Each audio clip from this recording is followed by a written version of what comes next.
Hello Scene Peepers. Welcome back to Scene Recapped. Today I would like to talk about a Korean film called Hope. This movie is inspired by a true story. Spoilers ahead, take care, and enjoy. The plot of the movie focuses on the life of Im So-won, an 8-year girl who was born and raised in a middle working-class family. Her dad works as a factory worker while her mom opens a small store in their home. Because her school is near to her house, So-won often walks home and goes to school alone. Sometimes, she goes together with her classmate, Young Sok, if they're not fighting. So-won is very smart and independent because her parents often are too occupied with their job. However, they are a happy family and often spend time together. One day, Young Sok is waiting for So-won in front of her house so they can go to school together. However, after being teased by So-won's mom, Young Sok changes his mind and then walks to school without So-won. It's a busy morning for So-won's family and heavy rain starts to pour down. Knowing that she will be late, So-won later walks to school alone. Her mom later chases after her and asks whether she wants to be accompanied to school, but So-won refuses. Her mom also advises her to take the big road because the small road will be too muddy. Although she is tempted to walk down the small road, So-won listens to her mom's advice and chooses the big road. However, just a few steps before she reaches her school's gate, So-won is confronted by an unknown drunk man. The man asks her to share her umbrella with him. The drunk man later took So-won to a construction site and physically raped her. With a whole body heavily injured, So-won later reaches for her phone and calls 911.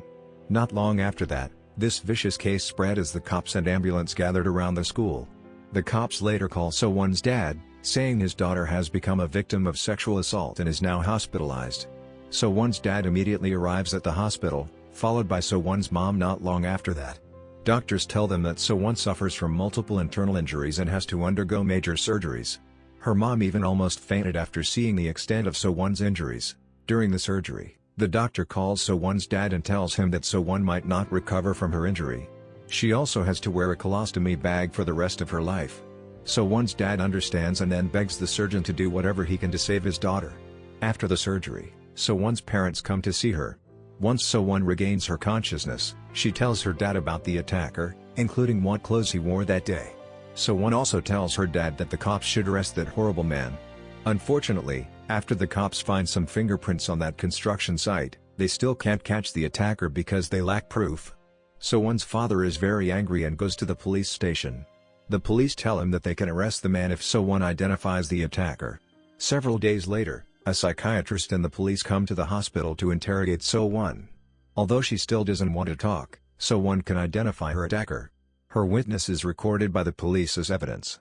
The psychiatrist later warns So-won's parents that So-won probably will suffer PTSD after the incident. She gives them her name card. The following day, the police arrested So-won's attacker in his house. The case becomes a media sensation. People around them can't stop talking about the case, and the reporters even come to the hospital. When the reporters meet them at the hospital, her dad takes So-won to a different room and hides her from the media attention. In that room, So-won screams at her father as he attempts to fix her colostomy bag and displays signs of PTSD. Because of her unstable psychological condition, So-won also briefly confuses her father about her assailant. Meanwhile, constant shock and stress nearly cause So-won's mom to suffer a miscarriage and she has to bed rest. Later, after the colostomy bag accident, So-won completely shut her dad off. She refuses to see and talk to her dad, telling him that she is too ashamed to do it. The heartbroken dad feels that he has to think of another way to get closer to So-won. That night, So-won's dad calls his friend in the factory, saying that he can't work again. He doesn't know how long So-won's recovery will be, and the trials will probably take a long time. He also tells his friend that he doesn't have enough money to pay So-won and his wife's hospital bills. His friend later decides to lend him some money. Not long after that, the first trial of the So-won sexual harassment case is held by the court. Unfortunately, the attacker denies all the accusations, saying he was too drunk when the incident happened and he can't remember anything. The first trial shows no positive result, and the court will continue the second trial once the proof is completed. At the same time in the hospital, So-won's mom calls the psychiatrist. With the help of Young Sok's mom, So-won's mom dresses up as So-won's favorite cartoon character, Kokomong. They rent costumes to accompany and cheer So-won up by dancing together with her. Knowing the positive result of this therapy method, So-won's dad later borrows an old Kokomong costume from the decoration company. so he can get nearer to his daughter.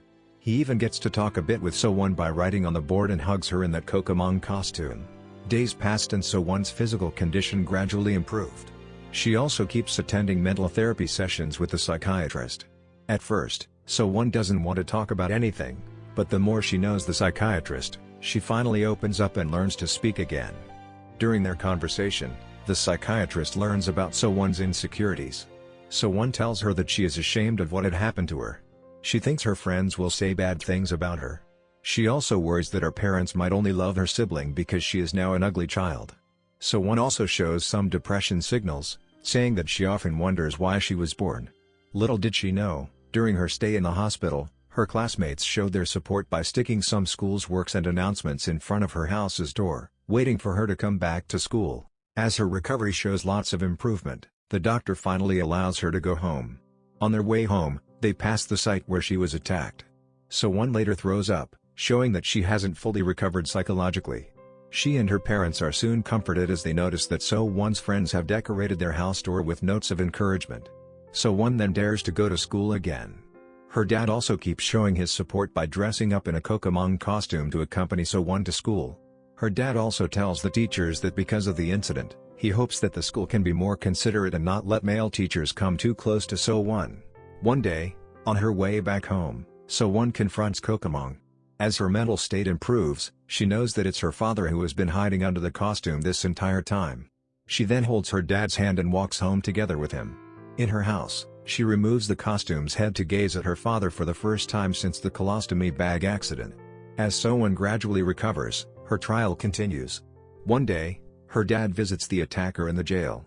While having a conversation in private, the attacker shows some signs that he is lying about it. He remembers So-won and hopes that all the matters can be settled with money. As a result, So-won's dad becomes more furious than ever. On his way home, So-won's dad tells his friend that he sometimes hopes that all children in the world will suffer the same thing as his little girl. His friend made an unpleasant comment, saying that he should probably think of it as an accident. He later gets out of the car and chooses to walk alone. That night, So-won's dad tells her mom that if So-won doesn't come to the next trial to identify the attacker, that bastard will probably be locked away for only 9 or 10 years. However, her mother isn't sure whether they should bring So-won to the trial. That night, So-won hears her parents' conversation and somehow decides to come to the trial to identify her attacker. On the trial day, accompanied by her parents and her psychiatrist, So-won comes to the court to identify her attacker once again. She states that she still remembers the incident and identifies her attacker. The attacker's lawyer later asks her whether she smells alcohol from her attacker's body and So-won says yes. Unfortunately, the man is only sentenced to 12 years in prison, which makes all people in the court not satisfied. So-won's dad even nearly attacks the assailant if So-won doesn't hug his leg to stop him. She begs his dad to bring her home. A while later, family and friends congratulate So-won's family on the birth of her little brother. So-won admits in conclusion that she still experiences mental difficulties and frequently needs to leave school early, even though the birth of her brother has given her new hope. Peepers, don't forget to check out our other videos. Leave your comments below if you have any movie recommendations. Subscribe to this channel for more Asian movie recaps. Please like and turn on notifications to support this channel. Thanks for watching and see you in the next video.